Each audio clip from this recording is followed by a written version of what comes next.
深夜，寝室楼微信群有人问宿管阿姨怎么还没来查寝。阿姨平时为人特别负责，每晚熄灯前雷打不动的查寝，到点就锁门。大家正讨论间，203忽然发消息，阿姨死了。我嘎的，看到这条消息，我赶紧回复@203，这个玩笑不合适吧？虽然宿管阿姨严厉了点，可这么咒别人，我觉得挺不好的。我发完，其他女生也跟着纷纷吐槽。502@203，大半夜的别吓人，我胆子小。501，就是啊，我回来的时候还看到他了。303，有病。我们这栋楼住的都是大4临近毕业的学生，虽然有5层，但实际上只有几间宿舍住了人。我找的实习单位离学校很近，便一直住校。在大家的一片指责后，我还是忍不住问了一句：@203，大半夜的你怎么开这种玩笑啊？是不是心情不好？难道是失恋了，或者毕业论文不顺利？我对203有点印象，她很漂亮，好像是艺术系的。我正想着，便见她又发了条消息：203，没开玩笑，真嘎了。说完，他在群里发了张照片，只见阿姨正坐在她的单人床上，她身上穿着的睡衣全是大片的血迹。最可怕的是宿管阿姨的脸，眼睛瞪得大大的，直勾勾地瞧着拍照的人。看完照片，我的心一下子提到了嗓子眼。203她好端端的，为什么要嘎人呢？受到惊吓的不止我一个，一瞬间所有人都没再说话。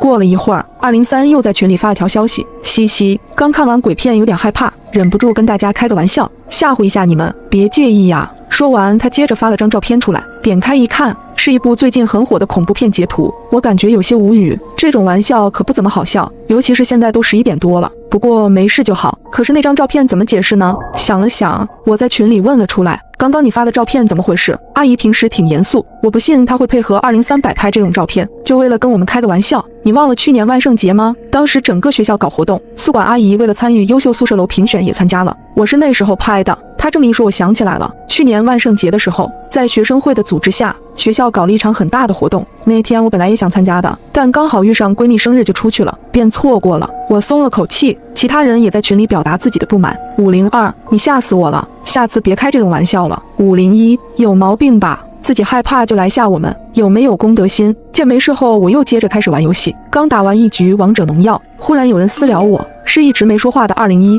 小将，我怀疑真的出事了。去年万圣节我跟宿管阿姨自拍过，我刚刚翻了照片，她那天穿的不是这身衣服。打开她发来的照片，我只觉眼前一黑。她说的没错，去年宿管阿姨穿的不是那套蓝色睡衣，而是白色的。照片里她身上和脸上虽然也是血迹斑斑，可是从她的血迹和妆容来看，能看出是化的妆。而刚刚203发的照片里，阿姨身上却很像真的血。我的心一下子又悬到了半空，我急忙去翻203刚刚发群里的照片，准备再仔细对比一下。只可惜在群里人骂完之后，他就火速撤回了。201，怎么办？要报警吗？可是没有证据，如果报警，警察来了之后发现虚惊一场，以后同学间见面难免尴尬。可不报警的话，万一是真的呢？要是宿管阿姨真的被203杀了，现在大半夜的，宿舍门也锁了，那我们其他人会不会是他下一个目标？思来想去，我忽然想到一件事，忙问201，你们系的辅导员是不是就住1楼？听说上个月因为教师宿舍满了，我们这栋暂时住进了一个新闻系的男辅导员。学校为了不影响我们，男辅导员被安排在1楼，也不知道他现在有没有搬走。我一提醒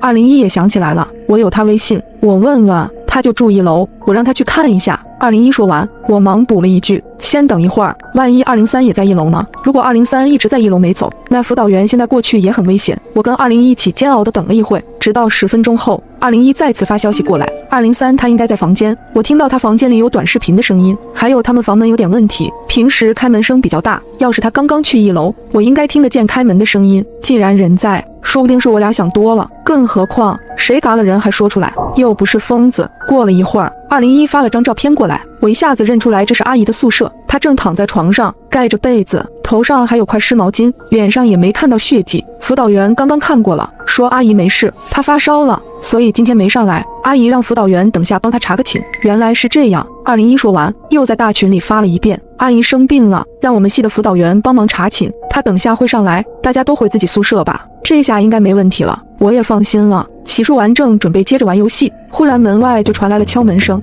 同学你好，查寝，麻烦开下门，好的，老师等一下。我正准备开门，忽然间又想起了一件事。学校规定，查寝要求必须男女老师共同一组，女生宿舍就由女老师进去检查卫生，男老师门口站着，反之亦然。有时候女老师有事，那么男老师就隔着门清点人数，一般不会进女生宿舍，我们也不需要开门。我记得楼下住的那个辅导员来学校好几年了，按理说他应该知道这个规矩的。想了想，我飞快地给201发了条消息：你们辅导员刚刚进你宿舍了吗？等了足足快1分钟，201都没回我。我正焦急着，敲门声又响了，咚咚咚，这次声音比刚才快了很多，似乎等在门口的人已经有些不耐烦。402的同学，你睡了吗？麻烦开下门。402的同学，你睡了吗？麻烦开下门。我飞快地给201发了条消息：你们辅导员刚刚进你宿舍了吗？等了足足快1分钟，201都没回我。我跟他之前对接工作的时候，他几乎消息都是秒回，就算上课也不例外。可现在怎么过去这么久了都没动静？我正焦急着，敲门声又响了，咚咚咚。402的同学，麻烦开下门。开还是不开？我的大脑飞快转动着，想了想，终于找到了一个蹩脚的理由。老师，我在卫生间，脚抽筋了，现在动不了。为了不让他拆穿，我特意把声音压得很低，让他以为就是从卫生间传来的。只听他说道：好的，那我先去楼上，等会儿再下来。等到脚步声走远，我一下子冲到了卫生间，然后把门反锁。接着我开始给201打语音，响了半天都没人接，我的心一沉，难道真的出事了？我正准备报警，忽然201回消息了，进来了。他也去了203，说没什么异常。我刚刚洗澡去了，没看手机。想了想，我还是决定跟他打个语音，这样才放心些。刚准备打，忽然间我被拉进了一个新的群。我一看，群里有303、我501和502。一进群，我就看到303发了一条消息：小心201。我的心一紧，忙问为什么。303回我下去拿外卖的时候，看到他跟一个男人一起进来了。男人303接着发，我记得她有个男朋友，是校外的混混。我怀疑刚刚查寝的不是辅导员，是她男朋友。不是吧？我忍不住倒抽一口冷气，这也太匪夷所思了。想了想，我问他：你确定吗？刚刚辅导员进你宿舍没？没有。我不敢开门，看来他跟我一样察觉出了不对劲。我俩说话的功夫，我发现501和502一直没动静，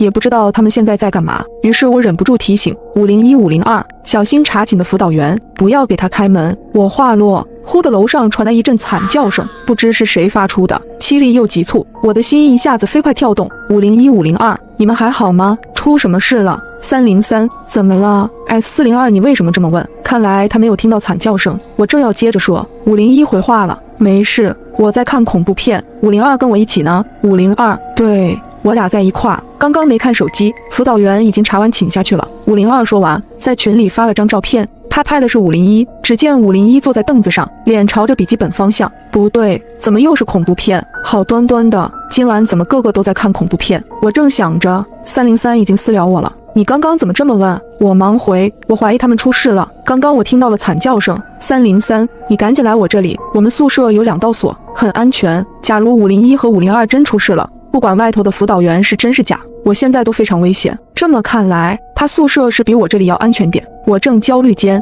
，303又继续催我，快点，我刚刚已经报警了，你来我这里，我们一起等警察来。我咬咬牙，拿起手机和充电器，便准备夺门而出。再不走，说不定就轮到我了。忽的手机又来了新的消息，是201发来的，不要相信303，他宿舍藏了个男人。不等我说话，201又发来了新的消息，303的男朋友是个混混，他现在就在303宿舍，你千万别过去。说完，他给我发了一张照片，照片中的主角的确就是303，在他旁边有一个戴着鸭舌帽的男人正低着头。201又发了条消息，我没骗你，你看照片右上角的时间，赫然就是今天。我再联想到刚刚的那个男人，要是这样的话，303很可能就是他的帮凶，那他让我去他宿舍，就是为了骗我出去。我抿了抿唇，那么你呢？你还是201吗？这句话发完，那边没有回复，而我再也不敢犹豫，马上报了警。我在东南科技大学老校区4号宿舍楼，现在外面有一个杀人狂，可能是2个，求求你们快点过来。报完警后，我稍稍冷静下来，我忙把宿舍里的桌子推到了门口，将门堵住。过了一会儿，外头又传来脚步声，紧接着又有人敲门了，咚咚咚。同学，5楼查完了，麻烦你开下门吧。一想到501和502可能都被他嘎了，我吓得牙齿都在打颤。我战战兢兢地回：老师不用开门了吧？我们宿舍就我一个人，你也听到我的声音了，我现在很安全。我说完，门外的男人笑了一下，那笑声很轻，带着明晃晃的嘲讽。怎么不用？501和502也说不用查，结果你猜怎么着？我吓得头皮发麻，只能干巴巴地顺着他的话问：怎么了？没办法，既然他们不听话，不肯开门，我只好亲自开门进去了。话刚落，房门就是一声巨响，似乎是有什么东西在用力砸门。我壮着胆子，小心翼翼地透过猫眼去看外头的男人。他穿着一身全黑的衣服，戴着帽子和眼镜。只见他正低着头，手里拿着一把斧头，用力地砸门，而那把斧头上还带有鲜血。